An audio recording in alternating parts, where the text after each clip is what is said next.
अस्सलामुअलैकुम dear students. आज के लेक्चर में हम एक्सरसाइज 1.5 के क्वेश्चन नंबर 4 के बारे में डिस्कस करेंगे, जिसमें हमने गिवन मैट्रिक्स ए और बी को स्टेटमेंट नंबर 1 और 2 में पुट करके इनको प्रूव करना है क्या ये स्टेटमेंट ट्रू है या फॉल्स। तो अगर आपको चैप्टर 1 के किसी भी क्वेश्चन का सोल्यूशन चाहिए तो प्लीज़ हमारे चैनल का विजिट लाजमी करें। तो दोस्तों, क्वेश्चन नंबर 4 की स्टेटमेंट नंबर 1 जो हमें गिवन है वो गिवन है A into adjoint of A equal adjoint of A into A और इक्वल के बाद आ रहा है determinant of A into I. ये आई वाला क्या चक्कर है ये भी आपके साथ डिस्कस करेंगे। तो स्टेटमेंट नंबर 1 में या तो हमें ए नज़र आ रहा है या एडजॉइंट ऑफ ए या आई या डिटर्मिनेंट ऑफ ए। यहाँ पे बी हमें नज़र नहीं आ रहा, तो हम सिर्फ ए मैट्रिक्स को लिख लेते हैं जो कि हमें गिवन है। इसकी एंट्रीज हैं 1, 2, 4 एंड 6। तो सबसे पहले हमने इस साइड को प्रूव करना है, यानी कि जो ए इंटू एडजॉइंट ऑफ ए है, सबसे पहले हम इसकी वैल्यू निकाल लेते हैं। तो यहाँ पे आप देख सकते हैं हमें तो मैट्रिक्स ए गिवन है, एडजॉइंट ऑफ ए हमें गिवन नहीं है। तो हम मैट्रिक्स ए से अब एडजॉइंट ऑफ ए फाइंड करेंगे और बाद में हम इनको मल्टीप्लाई करेंगे। तो बेसिकली जब हम ए का एडजॉइंट फाइंड करेंगे तो ए मैट्रिक्स में जो फर्स्ट रो में फर्स्ट एंट्री 1 है और सेकंड रो में सेकंड एंट्री 6 है, इन दोनों की हम जगह रिप्लेस कर देंगे। यानी कि जहाँ पे हमारे पास 6 था वहाँ 1 आ जाएगा और जहाँ पे 1 था वहाँ 6 आ जाएगा। और मैट्रिक्स ए में जो हमारे पास बाकी एंट्रीज रह गई यानी कि 2 एंड 4, इनके हमने साइन चेंज करने हैं। यानी कि अगर इनके साथ माइनस होता तो हम प्लस लिख देते और अगर इनके साथ प्लस होता तो हम माइनस लिख लेते। तो यहाँ पे आप देख सकते हैं 2 के साथ भी कोई अलामत नहीं है और 4 के साथ भी कोई अलामत नहीं है। तो जिसके साथ कोई अलामत ना हो उसके साथ हम प्लस कंसिडर करते हैं। यानी कि यहाँ पे +2 है और +4, तो हम इनके साइन चेंज करेंगे तो ये आ जाएगा -2 एंड -4। अब हमने मैट्रिक्स ए से ए का एडजॉइंट भी फाइंड अप कर लिया है। अब हमने पहले मैट्रिक्स ए को रखना है और बाद में एडजॉइंट ऑफ ए को रखना है और इनको हमने मल्टीप्लाई करना है। तो मल्टीप्लिकेशन में बेसिकली हमने फर्स्ट मैट्रिक्स की फर्स्ट रो को सेकंड मैट्रिक्स के फर्स्ट कॉलम यानी कि 6 और -4 के साथ मल्टीप्लाई करना है। तो हमारे पास ये वाली वैल्यूज़ आ जाएंगी।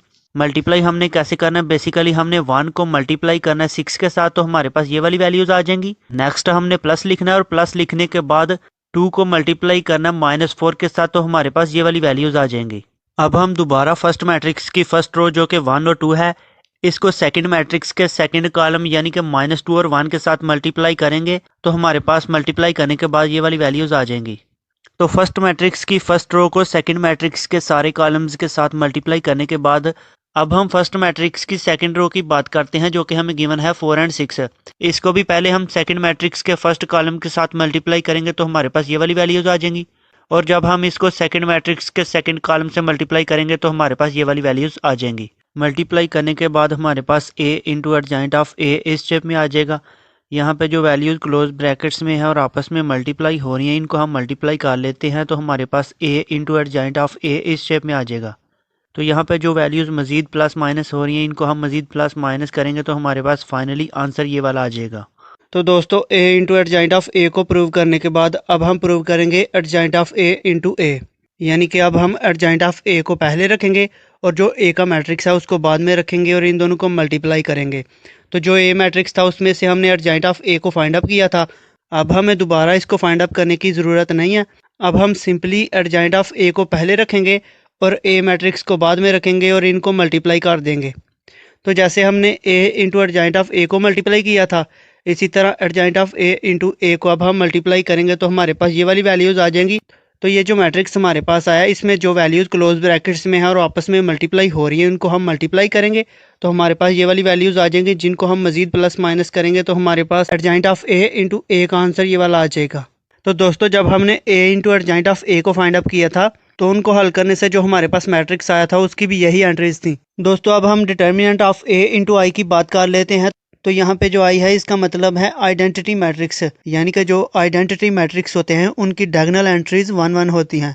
यानी कि फर्स्ट रो में फर्स्ट एंट्री 1 होगी, इसी तरह सेकंड रो में सेकंड एंट्री 1 होगी और इनके अलावा सारी एंट्री 0 होंगी। तो जो हमें मैट्रिक्स ए गिवन है उसका हम डिटर्मिनेंट फाइंड अप कर लेते हैं। आपने सिंपली ए के साथ DET लिखना है और जो हमें ए का मैट्रिक्स गिवन है उसकी ब्रैकेट्स को रिमूव करके वहां आपने स्ट्रेट लाइन लगा लेनी है। सेकंड स्टेप में हम 1 को मल्टीप्लाई करेंगे 6 के साथ, तो हमारे पास आ जाएगा 1 क्रॉस 6। नेक्स्ट हम माइनस लिखेंगे और माइनस लिखने के बाद हम 2 को मल्टीप्लाई करेंगे 4 के साथ, तो ये हमारी वैल्यूज आ जाएंगी 2 क्रॉस 4। अब हम नेक्स्ट 1 क्रॉस 6 कर लेंगे तो ये 6 आ जाएगा। इसी तरह नेक्स्ट हम माइनस लिखेंगे और माइनस लिखने के बाद 2 क्रॉस 4 करेंगे तो ये 8 आ जाएगा। अब हम 6 माइनस 8 कर लेते हैं तो ये आंसर हमारे पास -2 आ जाएगा। तो जो डिटर्मिनेंट ऑफ ए है वो -2 आ गया। अब हमने डिटर्मिनेंट ऑफ ए को आई के साथ मल्टीप्लाई करना है। तो आई आपको बताया है एक आइडेंटिटी मैट्रिक्स है, इसकी एंट्रीज होंगी 1 0 0 एंड 1।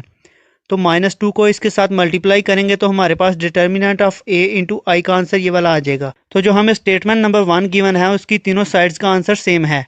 इसका मतलब है स्टेटमेंट नंबर 1 ट्रू है। तो चलिए दोस्तों नेक्स्ट हम स्टेटमेंट नंबर 2 की तरफ चलते हैं। तो स्टेटमेंट नंबर 2 में हमने बी को मल्टीप्लाई करना बी के इन्वर्स के साथ, और इसी तरह नेक्स्ट हमने बी इन्वर्स को मल्टीप्लाई करना बी के साथ। तो इन दोनों का जो आंसर आएगा वो एक आइडेंटिटी मैट्रिक्स आना चाहिए, क्योंकि आप देख सकते हैं बी और बी इन्वर्स के आगे इक्वल आ रहा है और इक्वल के आगे आ रहा है आई, यानी कि आई का मतलब है एक आइडेंटिटी मैट्रिक्स।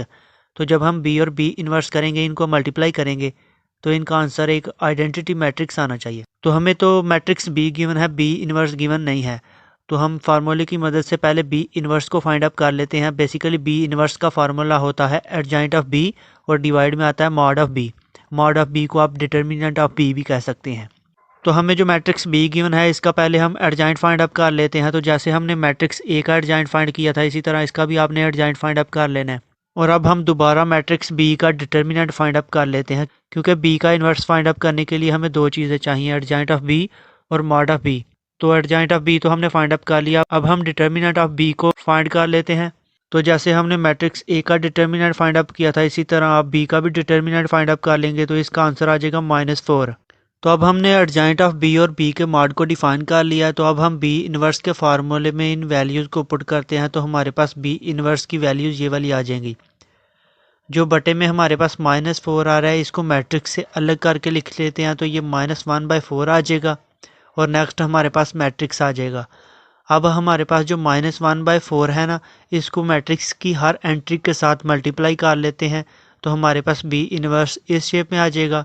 तो यहाँ पे जो वैल्यूज़ आपस में कैंसिल आउट हो रही हैं, उनको हम कैंसिल करेंगे, तो हमारे पास बी इन्वर्स का मैट्रिक्स फाइनली शेप में ये वाला आ जाएगा। अब हमने सबसे पहले बी इंटू बी इन्वर्स को फाइंड अप करना है। बी मैट्रिक्स हमें गिवन था, उसकी मदद से हमने बी इन्वर्स को भी फाइंड अप कर लिया है।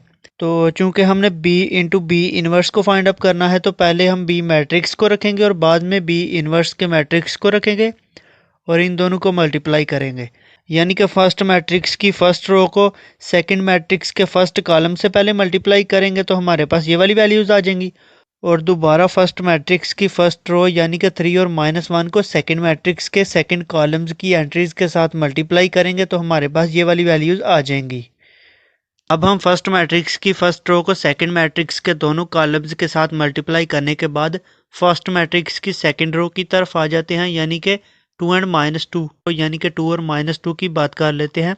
इनको भी सबसे पहले सेकंड मैट्रिक्स के फर्स्ट कॉलम से मल्टीप्लाई करेंगे, तो हमारे पास ये वाली वैल्यूज़ आ जाएंगी। और जब इनको सेकंड मैट्रिक्स के सेकंड कॉलम्स की एंट्रीज के साथ मल्टीप्लाई करेंगे, तो हमारे पास ये वाली वैल्यूज़ आ जाएंगी। तो ये जो b इंटू बी इन्वर्स की वैल्यूज़ आई हैं, इनमें जो क्लोज ब्रैकेट्स में वैल्यूज़ आपस में मल्टीप्लाई हो रही हैं, इनको हम मल्टीप्लाई करेंगे, तो हमारे पास b इंटू बी इन्वर्स की वैल्यूज़ ये वाली आ जाएंगी। तो ये जो लास्ट में मैट्रिक्स आ रहा है, इन वैल्यूज़ के दरमियान में आपको नज़र आ रहा है या तो प्लस आ रहा है या माइनस, तो इन वैल्यूज़ को मज़ीद प्लस माइनस करेंगे।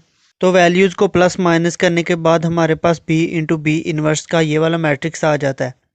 तो यहाँ पे आप देख सकते हैं 2 डिवाइड हो रहा है 2 से, तो ये हमारे पास 1 आ जाएगा। और इसी तरह सेकंड रो में सेकंड एंट्री यहाँ पे भी 2 डिवाइड हो रहा है 2 से, तो ये भी 1 आ जाएगा। तो b इंटू बी इन्वर्स का फाइनली शेप में हमारे पास ये वाला आंसर आ जाएगा। तो इसे आप देख सकते हैं, ये एक आइडेंटिटी मैट्रिक्स है। अब हमने b इन्वर्स इंटू बी को फाइंड अप करना है, तो हम पहले b इन्वर्स के मैट्रिक्स को रख लेते हैं और बाद में हम b के मैट्रिक्स को रख लेते हैं और इनको हम मल्टीप्लाई कर लेते हैं। तो जैसे हमने b इंटू बी इन्वर्स को मल्टीप्लाई किया था, इसी तरह इसको भी मल्टीप्लाई करेंगे, तो हमारे पास ये वाली वैल्यूज़ आ जाएंगी। यहाँ पे जो वैल्यूज़ क्लोज ब्रैकेट्स में आ रही हैं और आपस में मल्टीप्लाई हो रही हैं, इनको हम मल्टीप्लाई करेंगे, तो b इन्वर्स इंटू बी इस शेप में आ जाएगा। यहाँ पे आप देख सकते हैं वैल्यूज़ के दरमियान में यहाँ प्लस आ रहा है, ये माइनस, इनको हम मज़ीद प्लस माइनस करेंगे। तो मज़ीद प्लस माइनस करके हमारे पास b इन्वर्स इंटू बी का आंसर ये वाला आ जाएगा। तो यहाँ पे आप देख सकते हैं 2 डिवाइड हो रहा है 2 से, तो फाइनली शेप में हमारे पास b इन्वर्स इंटू बी का आंसर ये वाला आ जाएगा। तो ये भी एक आइडेंटिटी मैट्रिक्स है। तो हमने स्टेटमेंट नंबर 2 के 2 आंसर फाइंड अप किए हैं, दोनों के आंसर आइडेंटिटी मैट्रिक्स आ रहे हैं। यानी कि B into B inverse equal है आइडेंटिटी मैट्रिक्स के, और इसी तरह बी इन्वर्स इंटू बी वो भी इक्वल है आइडेंटिटी मैट्रिक्स के। तो हमारे पास स्टेटमेंट नंबर 2 भी ट्रू होगी।